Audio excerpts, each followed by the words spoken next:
लेकिन जिस दाहकता को आप अपने अंतर से प्रकट करते हैं, उस दाहकता का शमन केवल भगवत भक्ति के द्वारा ही होता है। मानव के अंतरतम की जो दाहकता है, उसका विनाश करने के लिए विज्ञान ने कोई ऐसा यंत्र नहीं बनाया।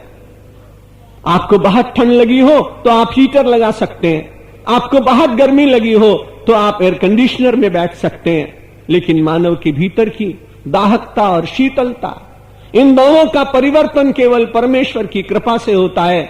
और परमेश्वर की कृपा से मानव संसार के पदार्थों के मध्य में रहते हुए अपने मन को यदि साधने का प्रयत्न न करे तो वो निरंतर घूमता रहेगा और वायुर्गंधा निवासयात की तरह मन के द्वारा ही न मालूम कहां ले जाएगा। शास्त्रों ने कहा वो बहुत अच्छे परिवार में भी जन्म सकता है।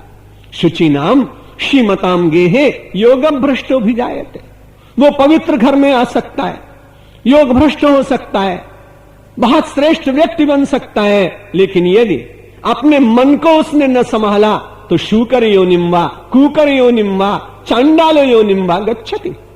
फिर वो कभी शूकर योनि में चला जाता है, कभी वो कूकर योनि में चला जाता है, कभी वो चांडाल योनि में चला जाता है। हमें और आपको बड़ा अधिकार परमात्मा ने दिया। हम चाहे तो परमात्मा के परम प्रिय भक्त बनकर जगत का श्रृंगार करते हुए, सात्विक संस्कारों में जीते हुए और उनका प्रसारण करते हुए विश्व के दुखी मानव की पीड़ा का परिहार करते हुए अपने जीवन को धन्य भी बना सकते हैं। और यदि हमारे जीवन में से ये सद्गुण समाप्त हो जाएं तो व्यक्ति अपने जीवन को निरर्थक भी कर सकता है। उत्क्रामंतम स्थितम वापि भुंजानम वा गुणान्वितम विमूढ़ा नानुपश्यन्ति पश्यन्ति ज्ञान चक्षुषः। जो विमूढ़ व्यक्ति है उसको दिखाई नहीं पड़ता है। हम सब लोगों को भी कम दिखाई जब पड़ने लगता है तब चश्मा लेने जाते हैं।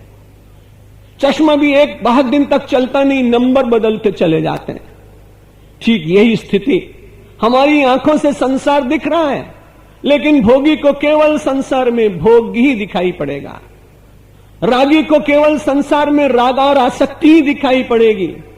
अपने शरीर को छोड़ देने के बाद भी और फिर संसार में रहते हुए भी उत्क्रामंतम, कुछ लोग शरीर को छोड़कर चले जाते हैं, कुछ लोग संसार में रहते हैं और कुछ लोग संसार में रहते हुए संसार के पदार्थों का उपभोग करते हुए रहते हैं। अब पदार्थों के उपभोग के भी तीन प्रकार, एक सत्वगुण, एक रजोगुण, एक तमोगुण।